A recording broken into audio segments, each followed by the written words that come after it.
Paz do Senhor Jesus Cristo aos irmãos. Nossa leitura diária de hoje está escrita em 1 Coríntios, capítulo 6, e o verso 19, e diz: Ou não sabeis que o nosso corpo é o templo do Espírito Santo, que habita em vós, proveniente de Deus, e que não sois de vós mesmos? A Bíblia diz que nós somos o templo do Espírito Santo de Deus. Isso significa que o próprio Deus, na pessoa do Espírito Santo, habita em nós.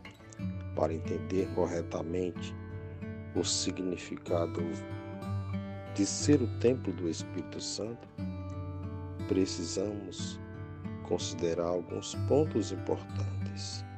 O templo de Deus, a verdade de que somos o templo do Espírito Santo de Deus, aponta primeiramente para a forma com que Deus manifestava a sua presença no Antigo Testamento. Na Antiga Aliança, Deus era adorado no tabernáculo construído primeiramente no deserto e mais tarde no templo construído em Jerusalém durante o reinado do rei Salomão.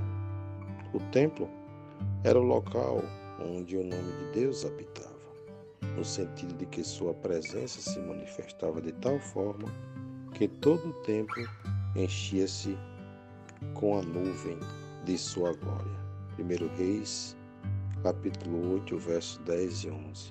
Na Nova Aliança, a presença de Deus habita em seu próprio povo, enchendo-os com o Espírito Santo, ou seja, a igreja é o templo de Deus. Existem várias passagens bíblicas que ensinam que o próprio Deus habita em sua igreja. O apóstolo Paulo escreve que nós somos o santuário de Deus vivo, 2 Coríntios 6,16, e que Jesus Cristo é a pedra angular, no qual todo o edifício bem ajustado cresce para templo santo do Senhor, Efésios 2,21. Em 1 Coríntios, o mesmo apóstolo fala explicitamente sobre como o povo de Deus é o templo do Espírito Santo. Aqui vamos destacar duas passagens fundamentais sobre esse assunto. 1 Coríntios 3, 16 e 17 e 6, 19. Embora esses versículos sejam muito semelhantes, o enfoque de Paulo é diferente em cada um deles. Em 1 Coríntios 3,16, ele está apontando para o povo de Deus em toda a sua coletividade e, ao mesmo tempo, unidade, como sendo o santuário de Deus. Em outras palavras, ele não está tratando de cada indivíduo em particular como templo do Espírito Santo, mas está falando da igreja, o completo corpo de Cristo, como sendo o templo de Deus. Não sabeis vós que sois o templo de Deus e que o Espírito de Deus habita em vós? 1 Coríntios 3,16. Na passagem precedente, vimos que Paulo fala que a igreja é o templo do Espírito Santo. No entanto, em 1 Coríntios 6,19, ele enfoca os membros desse corpo de forma individual, ou seja, ele aplica a cada indivíduo o conceito de que a igreja é o templo em que Deus habita, mostrando que isso implica no caráter pessoal da habitação do Espírito Santo em cada crente. Ou não sabeis que o vosso corpo é o templo do Espírito Santo, que habita em vós, proveniente de Deus, e que não sois de vós mesmos? 1 Coríntios 6,19.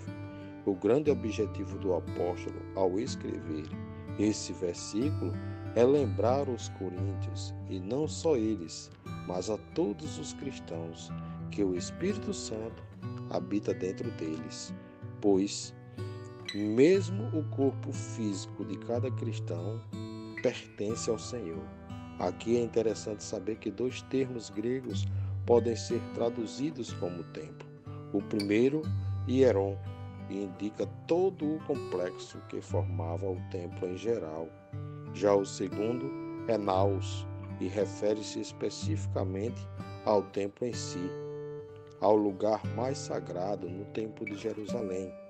Esse termo indicava o local onde ficava o lugar santo e o lugar santíssimo, que para os judeus era onde Deus habitava com seu povo. Êxodo 36, 31, 34, Hebreus 9, 1 a 5. O apóstolo Paulo utiliza justamente esse segundo termo para indicar que é no corpo individual de cada cristão que o Espírito Santo de Deus fixa residência. Sem dúvida, muita gente não compreende tamanha honra que está envolvida nessa verdade. Palácios e mansões esplendorosas podem servir de habitação a reis, príncipes, celebridades e pessoas importantes, mas apenas o corpo daquele que foi redimido por Cristo é que pode servir de morada para o Espírito de Deus. Deus se agrada de habitar no verdadeiro cristão por causa da presença santificadora do Espírito Santo, que faz com que o corpo daquele que nasceu de novo seja verdadeiramente um templo que recebe a presença divina. Portanto, aquele que é verdadeiramente templo do Espírito Santo, naturalmente será cada vez mais parecido com Cristo, moldado segundo a ação do Espírito de Deus, vivendo em contínua santificação, até que chegará o grande dia em que a habitação divina no cristão alcançará sua mais perfeita e plena expressão, quando ele reinará com Deus por toda a eternidade, no novos céus e nova terra. Apocalipse 22, 5.